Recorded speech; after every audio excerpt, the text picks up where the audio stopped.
Au cours de la dernière vidéo, nous avons bien vu les transformations géométriques. Ces transformations-là, nous avons parlé bien sûr de transformations qui sont en rapport avec la translation, mouvement linéaire bien sûr, en haut, en bas ou bien droite-gauche. Nous avons parlé de l'homothétie qui est un agrandissement. Nous avons vu la rotation. On peut bouger les choses de 90, 180, 270 comme vous voulez, dans un certain angle par rapport à l'origine. Et nous avons aussi parlé de réflexion. Donc, en fait, on a touché au moins à 4 transformations géométriques. Mais aujourd'hui, nous sommes revenus pour parler des fonctions. Parce que, bien sûr, nous allons, quand on parle de transformation, ces transformations vont affecter les fonctions. Alors, s'ils affectent les fonctions, comment ça va se faire? Bon. Juste avant de parler je dirais, de lier les transformations géométriques aux fonctions en tant que telles, commençons par les identifier avec un rappel. Vous savez que vous avez commencé en 10e année à parler de fonctions d'abord linéaires.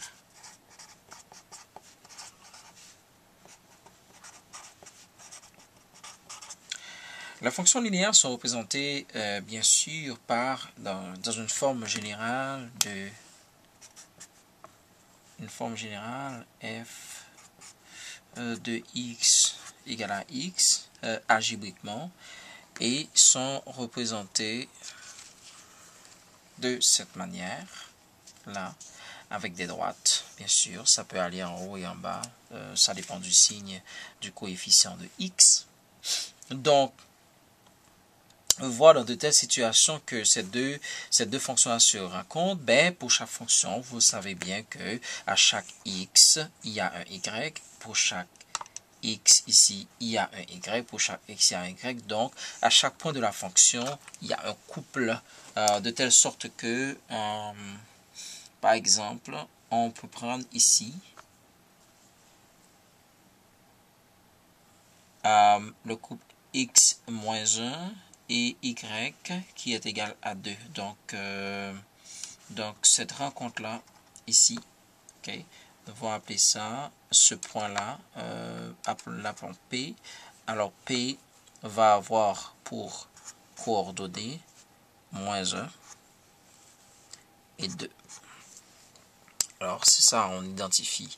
Bien sûr, cette fonction-là va avoir ce qu'on appelle un domaine de définition. C'est tous les x qui peuvent faire partie de cette fonction-là et tous les y. Donc, en essayant d'aller de gauche à droite, vous allez les voir. Mais pour le moment, on n'étudie pas les fonctions.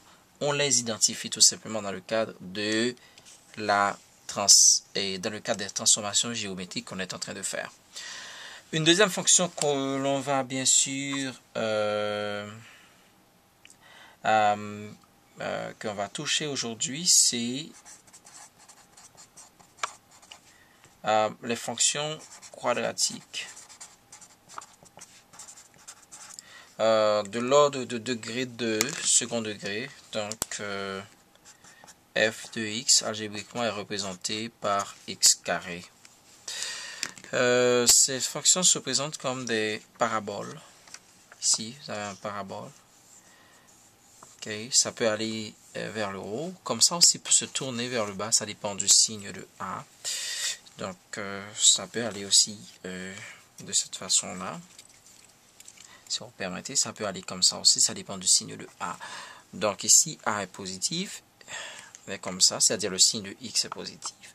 On l'a comme ça, mais comme aussi on peut le tourner si A était négatif. Donc, là c'est la fonction quadratique. Donc on vient de voir la fonction linéaire sous une forme de ligne. Ici la fonction est quadratique. La troisième fonction que l'on va réviser aujourd'hui, c'est bien sûr la représentation. C'est la fonction cubique.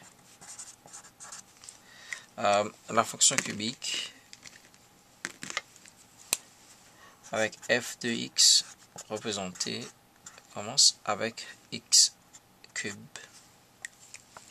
Et cette fonction-là, c'est pas parfait parce que c'est plus étiré encore vers Y. Donc, vous voyez comme ça, avec bien sûr des points d'inflexion, mais on aura à parler de ça plus tard. Encore, on n'étudie pas les fonctions. On ne fait que les identifier pour le moment. Donc, une courbe a une fonction en x cube. Sa représentation générale se fait de cette façon-là. Une quatrième fonction que on va voir, c'est les fonctions en valeur absolue.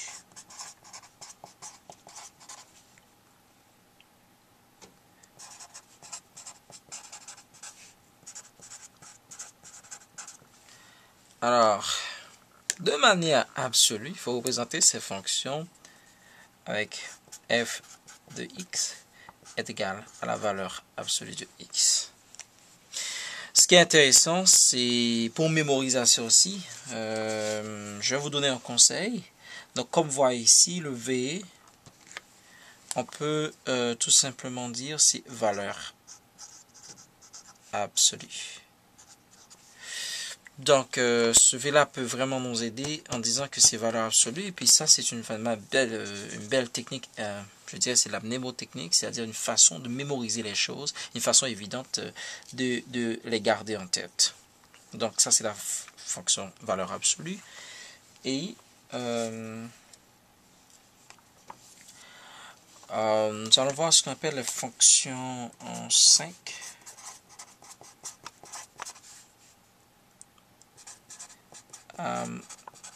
Les fonctions rationnelles.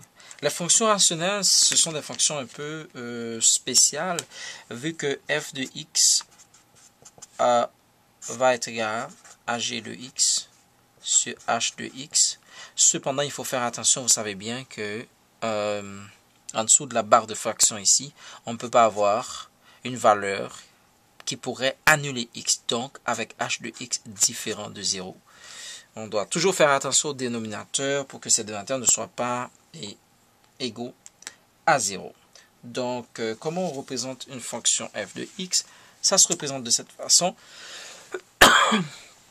Et comme vous voyez ici, il y a des endroits où le x n'a pas de valeur parce que ce sont des valeurs qui peuvent normalement annuler le h de x, le dénominateur. Donc, il faut faire attention. Et puis, plus tard, on aurait bien sûr à parler de cette notion d'asymptote aussi en faisant l'étude des fonctions où il y a des endroits que la courbe ne doit jamais toucher. Et on parlera de cette notion d'asymptote plus tard dans l'étude des fonctions. Bien, vous l'avez déjà vu. Bon. Et pour terminer, on va voir la fonction que nous appelons fonction radicale.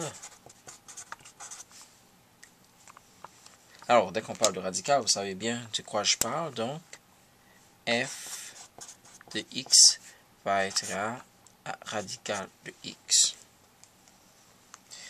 Et aussi en guise de mémorisation, donc si vous regardez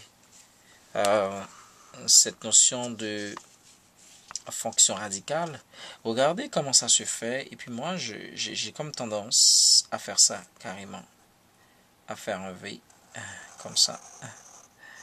Et à partir de ça, et tourner ici.